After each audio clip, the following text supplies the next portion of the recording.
The Boston Celtics make a deal. Goodbye, Juancho Hernangomez. Hello, two guys that may never play for the Boston Celtics. I'll talk about it right now and explain it on the Locked On Celtics podcast. Be ever ready. Recognize the city of champs. Boston, baby, we do what you can't.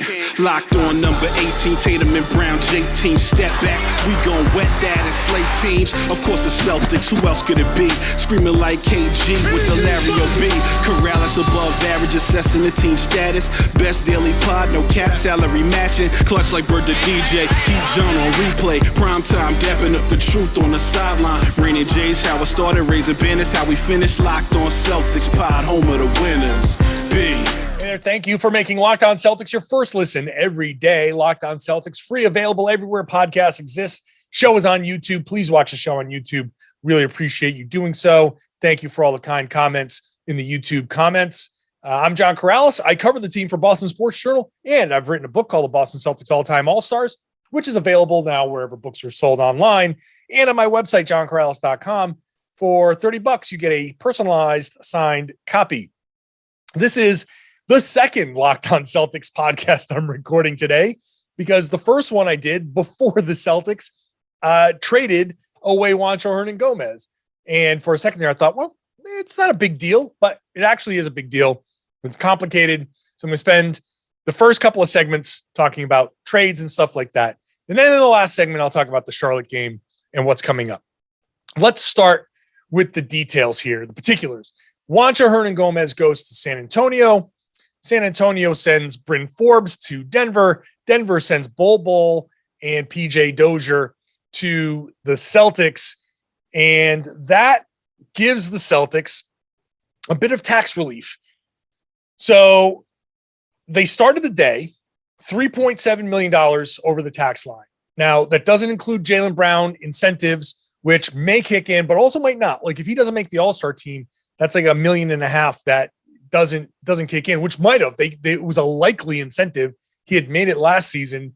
If he doesn't make it this season, then that's not going to count against the cap, the salary cap and the tax.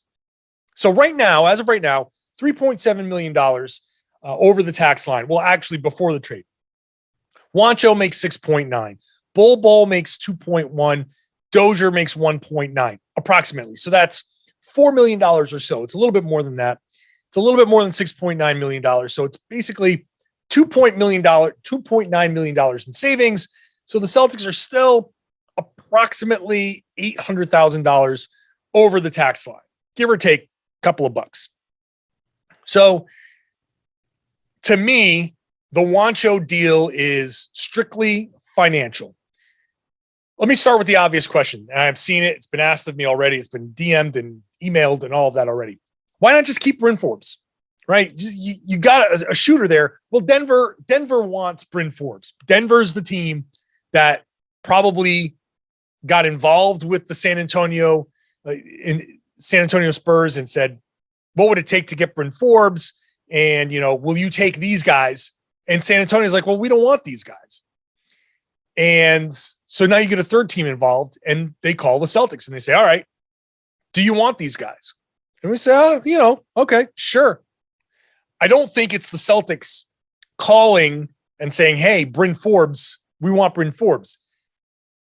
So first off, there's that structure. Denver's looking for shooting. Boston's looking for shooting.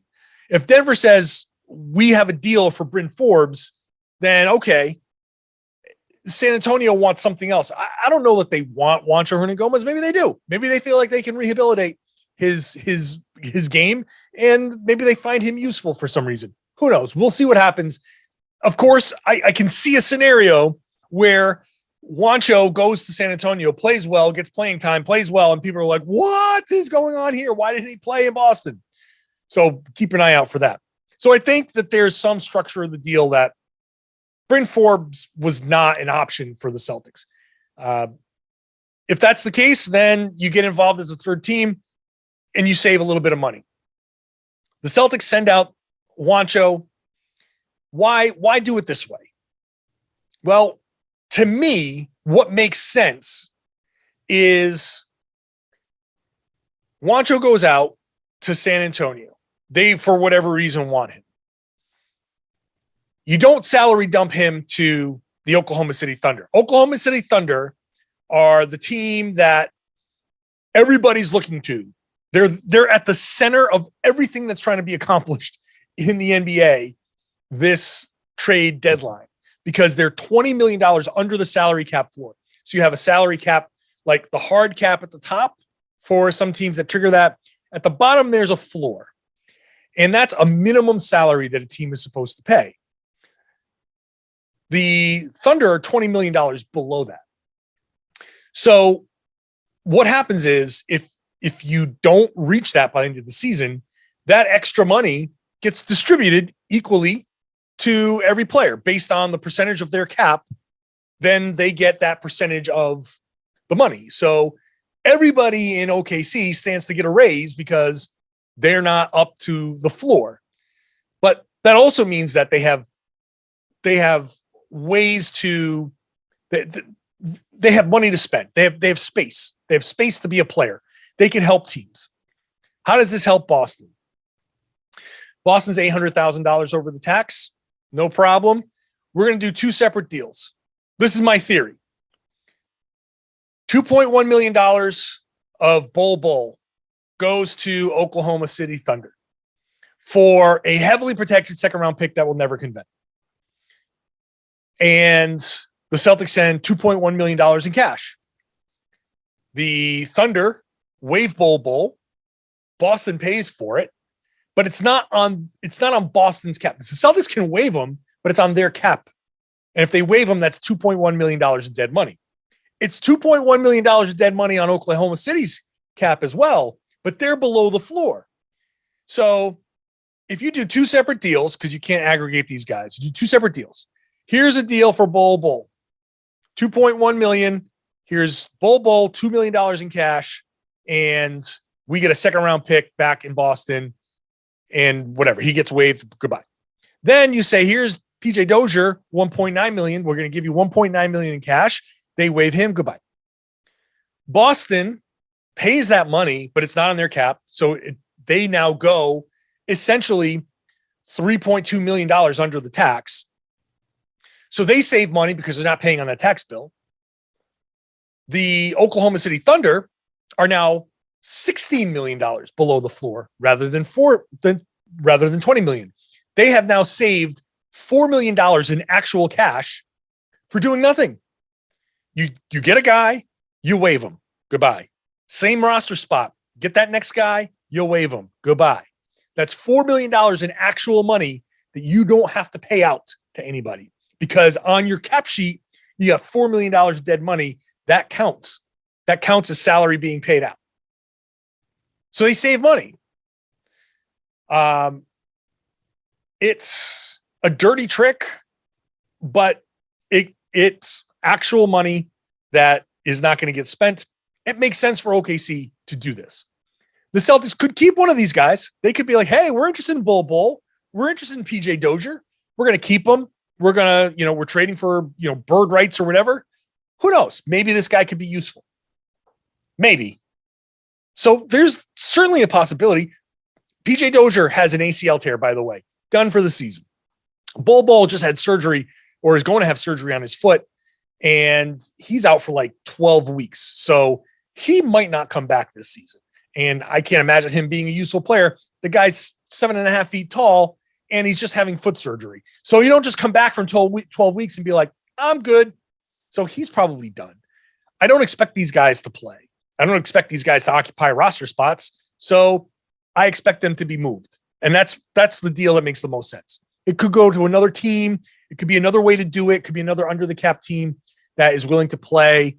Who knows? Who knows how exactly it goes? But the OKC stuff makes the most sense to me. We'll see what happens.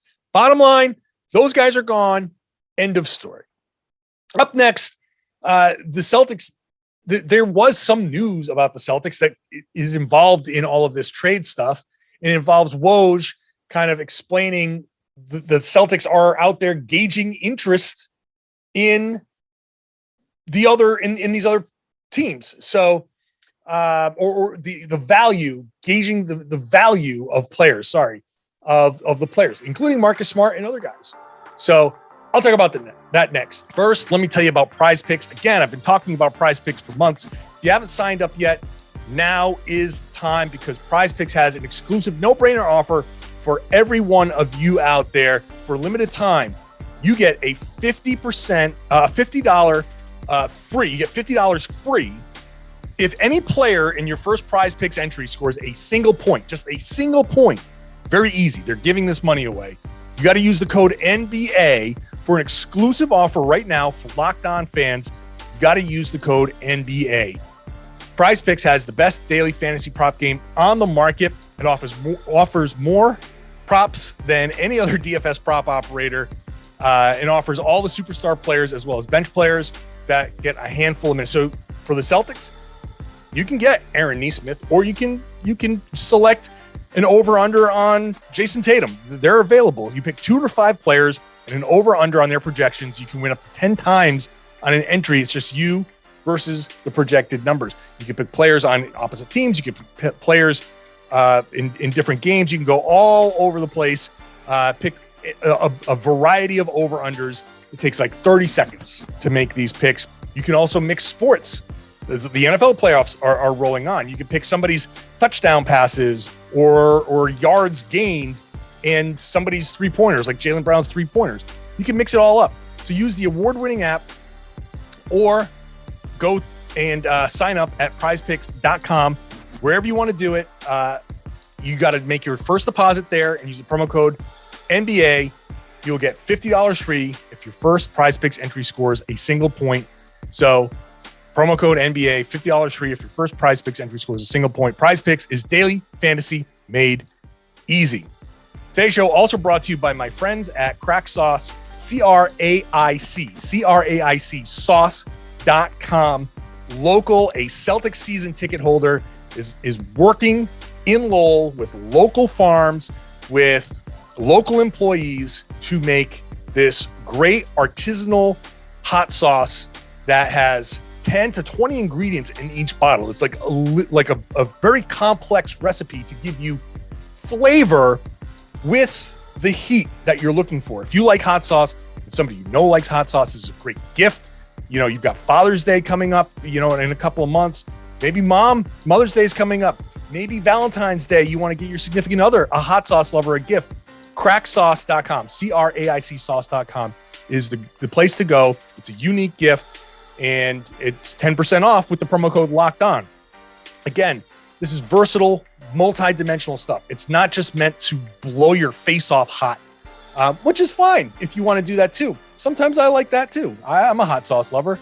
But when you get like the golden pumpkin, you get just the right amount of heat with that pumpkin flavor, or the Brian Burroughs curry, which you can throw into a soup or into it's winter, shepherd's pie, something like that. It's great. That stuff is awesome. Check it out. 10% off at cracksauce.com, CRAIC sauce.com with the promo code Locked On. Hey, thanks for making Locked On Celtics your first listen every day. Why not make Locked On Now your second listen every day?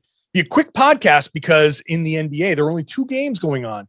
So you had the Knicks taking on the Timberwolves. And so you've got a recap from each side of that game, hosts of Locked On Knicks and Locked On Wolves. And you've got the Detroit Pistons and the Golden State Warriors recap from either side of that. You get a very quick podcast tonight, but it'll give you a recap of every game. So check it out. Locked On Now, Locked On Now on the Locked On NBA feed on YouTube or wherever you get your podcasts. Trade deadline is coming up. We're 3 weeks away. We're starting to get some of these reports. So on ESPN's NBA Today, Woj, Adrian Wojnarowski said, and it was blown up a little bit in the local media. I wrote about it, but I want to make sure that we're approaching this the right way. Here's what Woj said. I think the hard part for Boston is what are the other tradable assets that they're willing to move on from. I think Marcus Smart, some of the young players on the roster, the second or third year guards and forwards, I think they're seeing what the value is, what the value for those players is out there. I think those are all players available in the marketplace. Can you get them in? Can that get them involved in a Ben Simmons? No, it can't.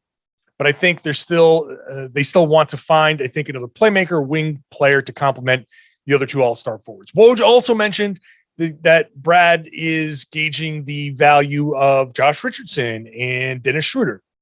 So what does all that mean? I take it as basically Brad is doing his due diligence, that they're not moving on. They're not going to split up Jayson and Jaylen. Like that Woj is adamant about that. All of the NBA insiders, the people with the full league sources, with the agents and with everybody, no matter how much that narrative has persisted, it has, as far as it's time to break things up, the Celtics do not believe it is time to break things up. Jayson Tatum, Jaylen Brown are going nowhere. The other thing that Woj said, the Boston Celtics do not want to trade Robert Williams. So it's not that he is untouchable, but they don't want to trade him. So you feel good about Robert Williams staying unless there is a player out there that the Celtics absolutely have to have. And the only way to get him is by giving up Robert Williams. That to me is what this signals, right? That Jayson and Jaylen are the two pillars. Robert Williams is like next in line. And then everyone else to varying degrees below that is available in the right deal. What Brad Stevens is doing is, as Woj says, I think they are seeing what the value for those players is out there, which is what every front office, general manager, whatever, president of basketball operations, that's what you're supposed to do. You want to toe the line. The Celtics are towing the line here between a seller and a buyer. They want to sell. And I'm going to get into some of the more, the parameters of this trade deadline. I'm going to get into that in the second segment. What the Celtics really are trying to accomplish, the things that they have, what are they really trying to do here? That's coming up in the second segment. But the bottom line is, it is a selling situation for Brad Stevens when it comes to especially Juancho Hernangomez. Can you get somebody to take Juancho? Dennis Schroeder, I think, is a selling situation. And then everything else is a form of buying, taking a collection of your assets and upgrading those to somebody that can better help the players that remain on the roster. So Brad Stevens and Ime Udoka was saying, he had an interesting quote at practice on Tuesday. We said, Brad's phone is ringing off the hook. Said he probably took 10 phone calls after our game last night. So walking behind the scenes, you'll see Brad and you'll see Ime just talking like you used to see Danny and Brad talking. And so they'll have their conversations, and now's the time. 3 weeks to go before the deadline, and you're starting to get the phone calls one after another. And it's probably teams saying, "Hey, what's a Marcus Smart going to cost us?" And that's Brad saying, "All right, well, yeah, Marcus Smart. Do they prefer to trade them? Are they shopping him? No. Are they shopping Josh Richardson? I don't think so, but they're gauging the value there. Are they shopping anybody and saying, you've got to take this guy? I don't think so. Maybe Schroeder, but when a team calls and says, hey, we're interested in Marcus Smart, the Celtics say, okay, well, okay, you're interested. What's your offer? What are you going to give me? If you have things for sale and you're sell whatever it is around your house, pick, my book or, these figurines or, a hat or something like that. You say, okay, I don't want to sell that hat, but I'll part with it for the right price. It's a nice WNBA hat. What do you want to give me? What do you want to give me for it? And if you say, I'll give you $30 for that. I say, well, I paid $30 for it. So, I get my money back. What's the difference, right? You want to say, I'll give you 35. Like, well, all right. You can give me 50. Okay. Now we can talk, right? Just that's the Marcus Smart conversation. They like Marcus Smart and they like other players on the team, but if that can lead to, hey, that hat's worth $50 now. All right. Well, do I want to make $50? Do I want to, is that a good enough return for me? If it is, then now it becomes a shopping situation. If it's not, then it becomes a different situation. And you say, okay, we're going to keep this guy and we're going to go a different route. So I think the first wave of Celtics rumors has started to hit. And now here's the other thing before I head into the next segment is that the Celtics and everybody else, this is absolutely silly season. Every report has some sort of agenda behind it. What are the Celtics really trying to do? What are other teams trying to do?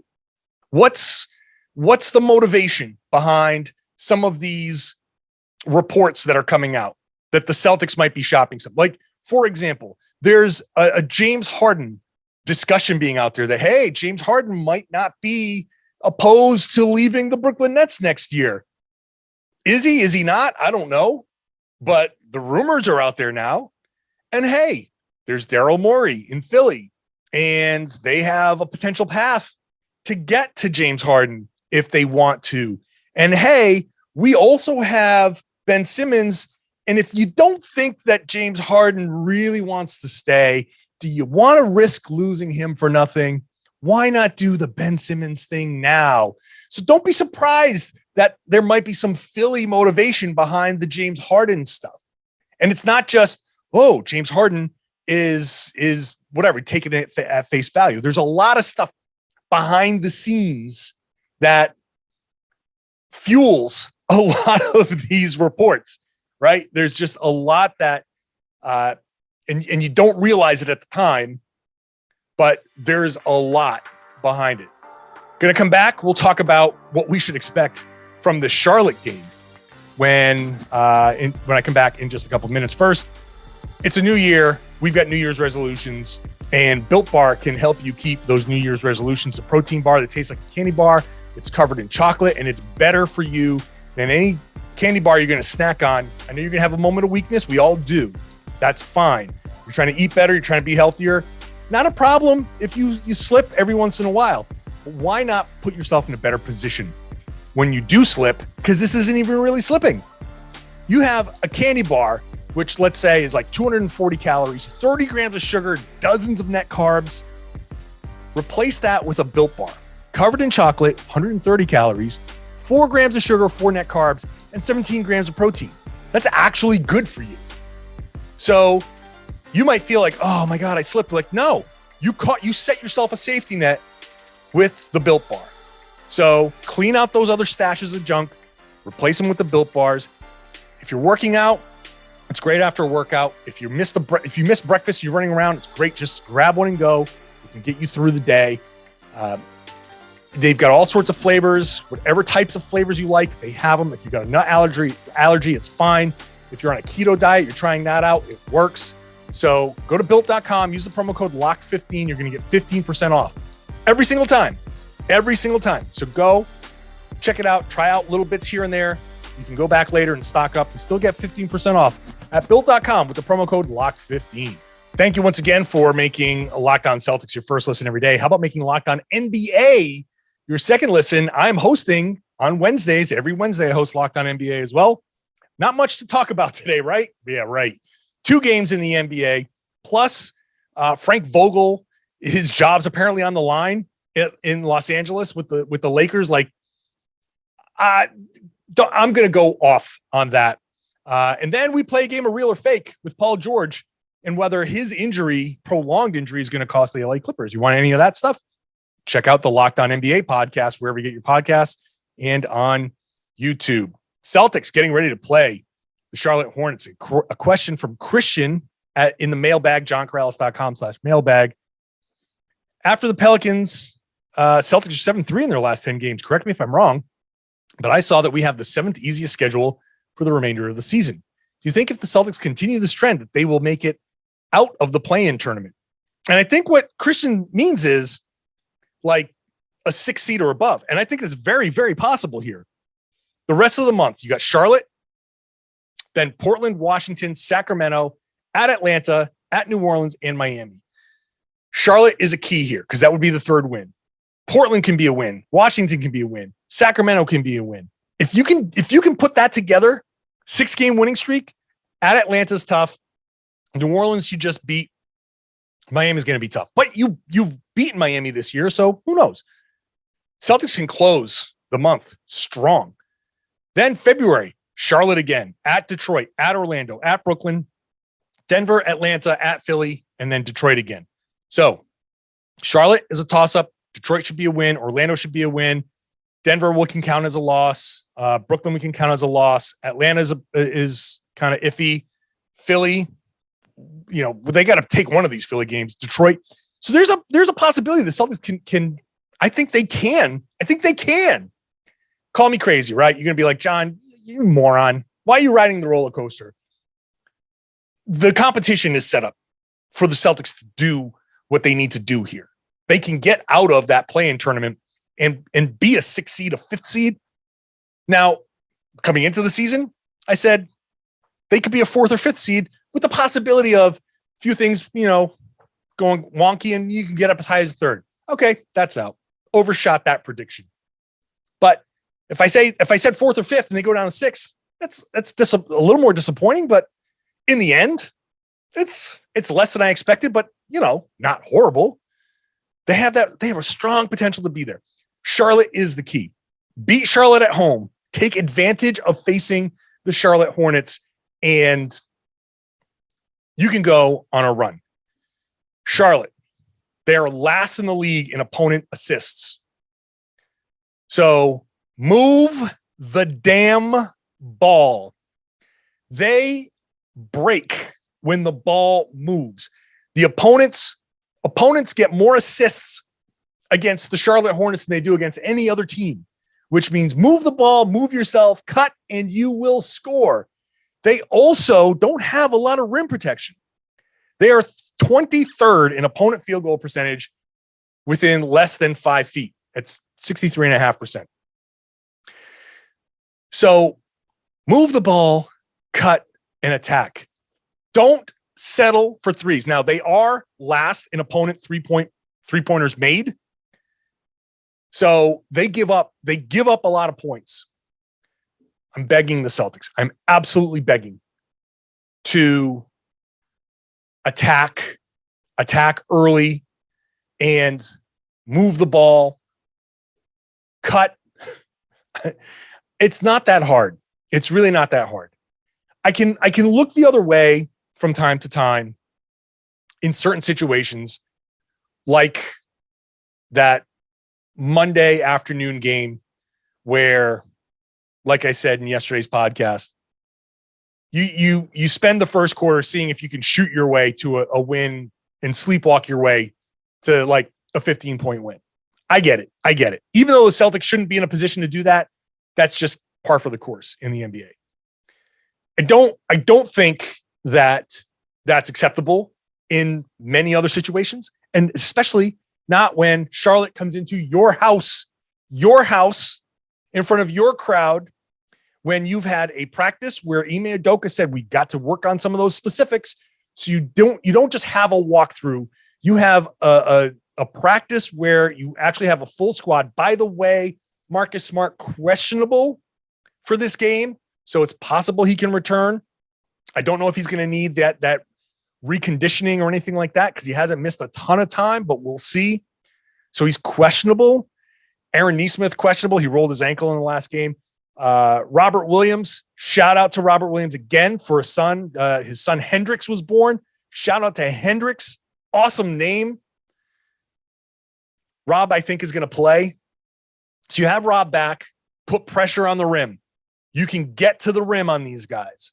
Yeah, if you have Marcus back, even if he plays a shorter stints, then you still have that defensive element and you have that connection with Rob. Smart and Rob really have that alley-oop connection. Move the ball, play with that pace. Don't stand around and let them load up on you. Catch the ball, make a decision right away. If the Celtics get this win against Charlotte, then maybe, just maybe, they can break this cycle and win. That would be win number 3. Portland at Washington and Sacramento is set up for you. A 6-game winning streak is staring you in the face. Go take this opportunity. Take this chance. Take it. It's right there for you. The Celtics should be able to beat the Charlotte Hornets. I'm not going to say it's a must-win game, but man, this would be a really, really good game to win, and might flip some of the negativity around this team. And I understand why there's negativity around this team, but this could be the beginning of like, hey, maybe there's something there. We'll see. I'll be podcasting after the game. I think I might be able to podcast from the Garden. I don't know if there's a changeover because they have a couple games in a row. So maybe I'll have a much different backdrop than this. I'll be on the parquet floor, which be, it's always cool to do that, or near the parquet floor, just as good. So subscribe if you haven't. It's going to be on YouTube. All of the shows are on YouTube. So thank you for the support on YouTube. Some very nice comments. I appreciate the very nice comments that are being made. Thank you all for the compliments. I'm glad you're enjoying these videos. Going to keep bringing them to you Monday through Friday. It's a Monday through Friday podcast. I'm the only one giving you Monday through Friday Celtics content. So, and hopefully rational Celtics. I pride myself in being rational. I'm not a hot take guy. So thank you for watching these videos. Subscribe, why don't you? And if you are a subscriber, share the podcast. Tell your friends. Let's grow this show. Tell everybody that they should be listening to and watching the Locked On Celtics podcast here on the Locked On Podcast Network.